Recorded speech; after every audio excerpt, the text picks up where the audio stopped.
नमस्कार साथियों, स्वागत है आप सभी का आपके अपने YouTube चैनल पर। मैं हूं विजय, आप देख रहे हैं एवरीडे न्यूज। साथियों, आपने जिस तरह से देखा होगा कि डोनाल्ड ट्रंप ने तो अमेरिका ने वेनेजुएला में घुस करके उनके जो राष्ट्रपति है उनको उठा लाए थे, वहां पर बमबारी उठा लाए थे। उसके बाद में डोनाल्ड ट्रंप ने ऐसा भी कहा कि कुछ और देशों का नंबर भी आने वाला है। उन देशों के बारे में चर्चा करने वाले हैं, साथ ही जानने वाले हैं आखिर में क्यों डोनाल्ड ट्रंप ऐसे देश पर कब्जा करना चाहते हैं जिनकी कोई क्षमता ही नहीं हो, यानी ये बहुत कम कमजोर देशों पर क्यों कब्जा करना चाहते हैं। उसके बारे में विस्तार से चर्चा करने वाले हैं। कम से कम 5 ऐसे देश हैं जिनके ऊपर डोनाल्ड ट्रंप आने वाले समय में कब्जा करना चाहते होंगे, उसके बारे में विस्तार से चर्चा करने वाले हैं। साथ ही ये भी जानने वाले हैं कि उसके बाद में रूस और चाइना का क्या इम्पैक्ट पड़ने वाला है, क्योंकि जिस तरह से वेनेजुएला में लगभग 80% जो ऑयल आता है, वेनेजुएला का 80% ऑयल में जो चाइना जाता था उसके ऊपर अमेरिका का कब्जा हो चुका है। उसके बाद में रूस और चाइना क्या क्या क्या क्या स्टेप लेते हैं, उसके बारे में विस्तार से चर्चा करेंगे आज की इस वीडियो में। आप जानने वाले होंगे कि डोनाल्ड ट्रंप का अगला निशाना कौन होने वाला है। डोनाल्ड ट्रंप किस देश को अगला निशाना बनाने वाले हैं। उनकी लिस्ट में ग्रीनलैंड है, ईरान है, साथ ही क्यूबा के अलावा और भी कुछ ऐसे देश हैं जिनके ऊपर डोनाल्ड ट्रंप कब्जा करना चाहते हैं। बात करेंगे एक एक देश के बारे में, साथ ही आखिर में क्यों डोनाल्ड ट्रंप उन देशों के ऊपर कब्जा करना चाहते हैं, उसके बारे में भी विस्तार से चर्चा करेंगे इस वीडियो में। सभी इस वीडियो को लाइक कर दीजिए, चैनल को सब्सक्राइब कर लीजिएगा। सबसे पहले बात करते हैं इस वैकेंसी से न्यूज के बारे में। न्यूज में बताया गया कि जो अभियान का जिक्र किया गया था, डोनाल्ड ट्रंप ने साल 1823 के मुनरो डॉक्ट्रिन का फिर से सामने रखा। उस नया नाम दिया गया डोनरो डॉक्ट्रिन है। अगर आप दोनों डॉक्ट्रिन नहीं जानते, मुनरो डॉक्ट्रिन नहीं जानते तो वो जेम्स मुनरो अमेरिका के 5वें राष्ट्रपति थे। इस दौरान मुनरो डॉक्ट्रिन अमेरिका विदेश नीति का अहम हिस्सा थे, जिसके मुताबिक पश्चिमी गोलार्ध यानी कि अमेरिका महाद्वीप को यूरोपीय शक्तियों के प्रभाव से मुक्त रहना चाहिए था, ऐसा न्यूज बताया गया था। उसी स्टेप पर डोनाल्ड ट्रंप चलते हुए आ रहे हैं कि पूरे की पूरे जो यूरोपीय गोलार्ध हैं उसके ऊपर अमेरिका कब्जा हो जाए। इस चीज को देखते हुए वह आने वाले समय में कुछ ऐसे देशों पर भी कब्जा करते हैं जिनका अस्तित्व कुछ बिल्कुल भी नहीं है। सबसे पहले बात करेंगे देशों में से, सबसे पहले बात करेंगे देशों में से। आपने देखा भी होगा कि अमेरिका ने सबसे पहले जो ग्रीनलैंड है उसके बारे में चर्चा करने वाले हैं। अमेरिका के पास पहले से ही ग्रीनलैंड में एक सैन्य अड्डा स्पेस बेस है, लेकिन ट्रंप को पूरा का पूरा द्वीप अमेरिका के कब्जे में ही चाहता है। इसके पीछे जो रीजन है चाइना और रूसी और चाइनीज जहाज से भरा हुआ रहता है। तो जो ग्रीनलैंड है, ग्रीनलैंड में बहुत ज्यादा रूसी और चाइनीज जहाज आते रहते हैं, क्योंकि वहां पर बहुत ज्यादा साफ पानी है। साथ ही वहां से जो व्यापार करना बहुत ज्यादा आसान होता है। इस वजह से वहां पर बहुत ज्यादा रूसी और चाइनीज जहाज भी यहाँ पर देखे जाते हैं। इसके साथ ही वहां पर लगभग 80% जल है, यानी ग्रीनलैंड के 80% इलाके में बर्फ से ढका हुआ इलाका है। इन रेयर अर्थ मिनरल से समृद्ध इलाका है, जो स्मार्टफोन, इलेक्ट्रिक वाहन और सैन्य साजो सामान बनाने के लिहाज से काफी ज्यादा अहम है। वर्तमान में चीन रेयर अर्थ मिनरल्स के उत्पादन में अमेरिका से भी बहुत ज्यादा आगे है। इसके तहत आपने देखा भी होगा कि जो ये इलाका है, ये पूरा का पूरा इलाका डेनमार्क का इलाका है। डेनमार्क के इलाके में यहाँ पर आपने नीदरलैंड ऊपर का जो इलाका है, नीदरलैंड का इलाका होता है। जिनलैंड के प्रधानमंत्री जेम्स फ्रेडरिक निल्सन ने ट्रंप को जवाब देते हुए कहा था द्वीप पर अमेरिका नियंत्रण की धारणा को काल्पनिक बताया था। तो ग्रीनलैंड के प्रधानमंत्री जेम्स फ्रेडरिक निल्सन है, उन्होंने कहा था कि अमेरिका को जवाब देते हुए डोनाल्ड ट्रंप ने कहा था कि वो ग्रीनलैंड को चाहते हैं। ग्रीनलैंड को इसलिए चाहते हैं कि ग्रीनलैंड सुरक्षा के लिहाज से उनके लिए उनको चाहिए था, यानी कि ग्रीनलैंड को सुरक्षा के लिहाज से अमेरिका को चाहिए था। ऐसा ऐसा उन्होंने बयान दिया था डोनाल्ड ट्रंप द्वारा।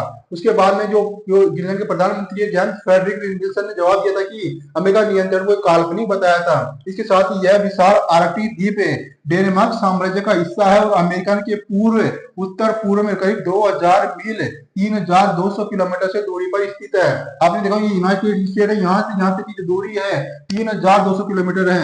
3200 किलोमीटर से लगभग दूरी है।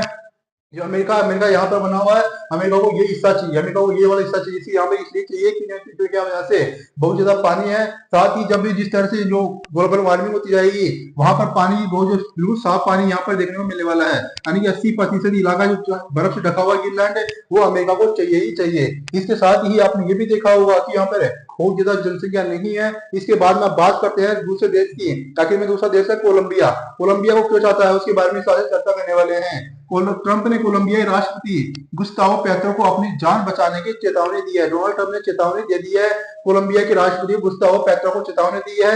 उसके बाद में गुस्तावो पेट्रो की तरफ से भी बयान दिया गया है कि हम ट्रंप आओ, मुझे गिरफ्तार करके यहाँ से ले जाओ। वेनेजुएला का पश्चिमी पड़ोसी देश कोलंबिया तेल के विशाल भंडारों का घर है। सोना, चांदी, पन्ना, प्लेटिनम और कोयले का एक प्रमुख उत्पादक भी है। नशीले पदार्थों के व्यापार, विशेष रूप से कोकीन के व्यापार के लिए भी बदनाम हो चुका है कोलंबिया।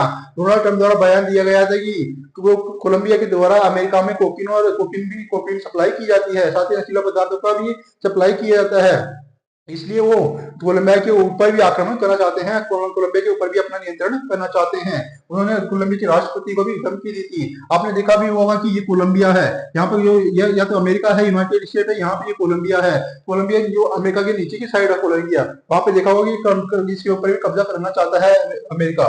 इसके साथ आपने ये भी देखा होगा कि इसे ऐसा बताया गया कि सितंबर के महीने में 2025 में सितंबर के महीने में अमेरिका ने कैरेबियन और पूरी प्रशांत महासागर में नाव पर हमला करना शुरू कर दिया था।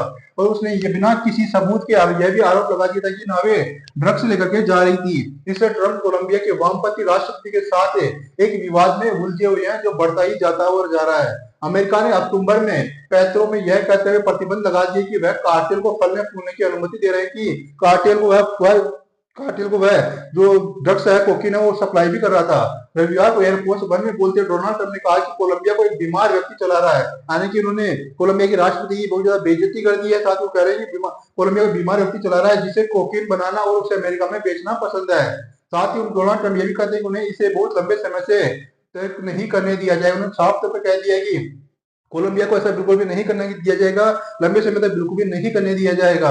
जब डोनाल्ड ट्रंप से पूछा गया कि क्या अमेरिका कोलंबिया को निशाना बना कोई ऑपरेशन करेगा, तो ट्रंप ने जवाब दिया, ऐसा सुनना मुझे अच्छा लगता है। कोलंबिया के ऐतिहासिक तौर पर अमेरिका के ड्रग्स विरोधी युद्ध में एक करीबी सहयोग भी रहा था और ड्रग कार्टेल का मुकाबला करने के लिए सालाना लाखों डॉलर की सैन्य सहायता भी प्राप्त करता हुआ आता रहा है कोलंबिया। इसके साथ ही आपने देखा होगा डोनाल्ड ट्रंप ने साफ तौर कह दिया कि ऐसा करना, ऐसा सुनना मुझे अच्छा लगता है। अगर डोनाल्ड ट्रंप अमेरिका कोलंबिया पर अटैक करता है तो ऐसा सुनना डोनाल्ड ट्रंप को अच्छा लगता है। यानी कि देखा जाए तो आने वाले समय में कोलंबिया के ऊपर भी अमेरिका का कब्जा होने वाला है।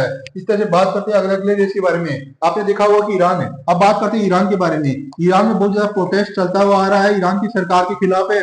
वहां की जो आम जनता बढ़ते हुई जा रही है, उसके पीछे का रीजन भी दिया गया है कि उनकी जो करेंसी है बहुत ज्यादा खराब होती जा रही है, हालत बहुत ज्यादा खराब होती जा रही है।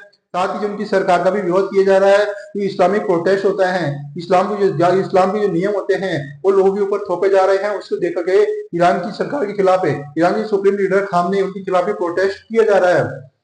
इस चीज को देखते हुए डोनाल्ड ट्रंप ने भी ईरान को धमकी दी है, अगर वहां पे आम लोगों को मारना बंद नहीं किया तो अमेरिका इस चीज पर विचार करना शुरू कर देगा कि ईरान का करना क्या है। यानी कि ईरान के ऊपर भी अटैक किया जा सकता है अमेरिका के द्वारा आने वाले समय में। इस तरह से देख सकते हो कि जो खामनेई है इस्लाम का बहुत ज्यादा प्रचार करते हैं, लेकिन जो आम जनता है इनकी महंगाई से, इनकी चीजों से, इनके नियम से बहुत ज्यादा परेशान हो चुकी है।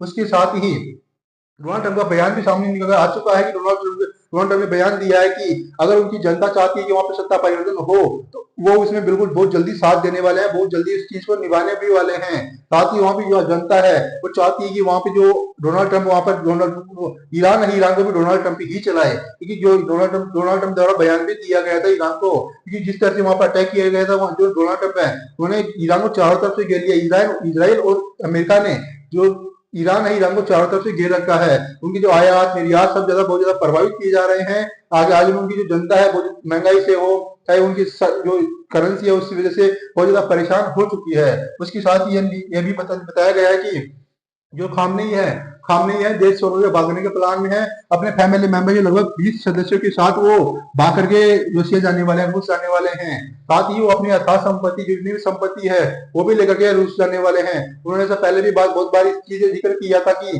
अगर अमेरिका ईरान के ऊपर अटैक करता है तो वो बहुत जल्दी देश छोड़ के रूस चले जाएंगे, ऐसा भी बताया गया है।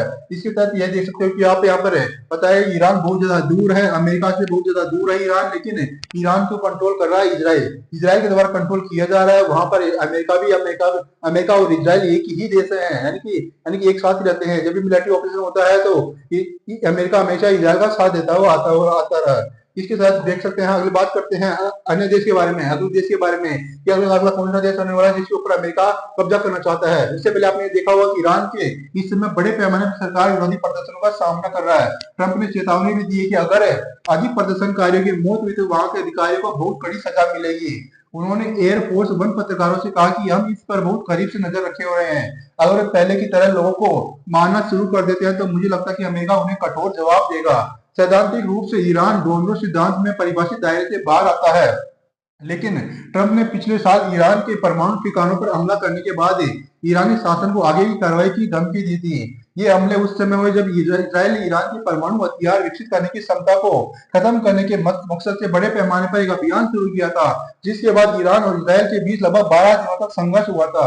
यानी कि ईरान के जो परमाणु हथियार की जो जगह है, परमाणु हथियार विकसित करने की क्षमता है, उसको नष्ट करने में इजराइल ने नष्ट किया था। उस समय अमेरिका इजराइल का साथ देता हुआ आ रहा है। पिछले सप्ताह मार-ए-लागो में ट्रंप और इजरायली प्रधानमंत्री बेंजामिन नेतन्याहू के बीच बैठक भी हुई थी। ईरान का मुद्दा प्रमुखता से उठाया गया था। अमेरिका मीडिया रिपोर्टों के अनुसार नेतन्याहू ने साल 2026 में ईरान पर नए हमले करने की संभावना भी जताई है। यानी कि इजराइल ने भी साफ तौर पर कह दिया कि 2026 में ईरान के ऊपर बहुत ज्यादा हमले किए जाएंगे अगर वहां पर सत्ता परिवर्तन नहीं होता तो। अब बात करते हैं अगले देश के बारे में, जो है मैक्सिको। यानी कि जो अगला देश है मैक्सिको है। यानी कि आखिर में क्यों मैक्सिको के ऊपर अमेरिका कब्जा करना चाहते हैं, उसके बारे में आपको समझ लेना है। सबसे पहले बात करते हैं इसके बारे में। आपने देखा भी होगा कि साल 2016 में ट्रंप के पहली बार सत्ता में आने की शुरुआत मैक्सिको के साथ दक्षिणी सीमा पर दीवार बनाने के साथ बयान से हुई थी। साल 2025 में अपने कार्यकाल के पहले ही दिन उन्होंने गल्फ ऑफ मैक्सिको यानी कि मैक्सिको की खाड़ी का नाम बदल करके गल्फ ऑफ अमेरिका करने के लिए कार्यकारी आदेश पर हस्ताक्षर भी किए थे। साथ ही उन्होंने अक्सर यह भी दावा किया है कि मैक्सिको के अधिकारी अमेरिका में ड्रग्स या अवैध अप्रवासियों का आना रोकने के लिए पर्याप्त कदम नहीं उठा रहे हैं। तो रविवार को डोनाल्ड ट्रंप ने कहा कि मैक्सिको के रास्ते ड्रग्स की भरपूर तस्करी के लिए हो रहे हैं और हमें कुछ करना होगा। साथ ही उन्होंने यह भी कहा कि वहां के ड्रग कार्टेल बहुत ज्यादा ताकतवर हैं। ट्रंप कहते हैं कि उन्होंने मैक्सिको में ड्रग कार्टेल से निपटने के लिए अमेरिका सैनिकों को भेजने की पेशकश भी की है, लेकिन राष्ट्रपति क्लाउडिया शिनबॉम ने सार्वजनिक रूप से मैक्सिको की जमीन पर किसी भी अमेरिकी सैन्य कार्रवाई को खारिज कर दिया गया था। यानी कि डोनाल्ड ट्रंप ने वहां पर सैनिक भी भेजे थे, लेकिन वहां की जो राष्ट्रपति हैं उन्होंने इस चीज को खारिज कर दिया कि हमें किसी भी सैनिक की आवश्यकता वहां पर नहीं होने वाली है। इसके तहत आपने देखा भी होगा कि मैक्सिको है, मैक्सिको अमेरिका के जस्ट नीचे की साइड है। यानी कि मैक्सिको पर बहुत जल्दी कब्जा करना चाहता है अमेरिका। इस तरह आपने ये भी देखा होगा कि किस तरह अमेरिका मैक्सिको पर कब्जा करना चाहते हैं, क्योंकि मैक्सिको वहां के जो द्वीप है उनके ऊपर कंट्रोल करना चाहते हैं। वहां के जो द्वीप है उसके ऊपर कंट्रोल करना चाहते हैं मैक्सिको डोनाल्ड ट्रंप है, जो अमेरिका उसके ऊपर कंट्रोल करना चाहते हैं। अब बात करते हैं अगले देश के बारे में, जो कि है क्यूबा। क्यूबा के ऊपर आखिर में क्यों अमेरिका कब्जा करना चाहता है उसके बारे में आपको समझ लेना है। अगला जो देश है वो क्यूबा है, उसके बारे में आपको समझ लेना है। फ्लोरिडा से मैच 90 मील की 145 किलोमीटर दूरी पर दक्षिण में स्थित द्वीप राष्ट्र के 1960 के दशक की शुरुआत से ही अमेरिका प्रतिबंधों का सामना करता हुआ आ रहा है। क्यूबा के वेनेजुएला के साथ घनिष्ठ संबंध थे, जिससे कथित तौर पर क्यूबा को करीब 30% तेल की आपूर्ति भी करता था, जिसके बदले वेनेजुएला को क्यूबा से डॉक्टर और चिकित्सा कर्मी मिलते थे। वेनेजुएला से निकोलस मादुरो के सत्ता से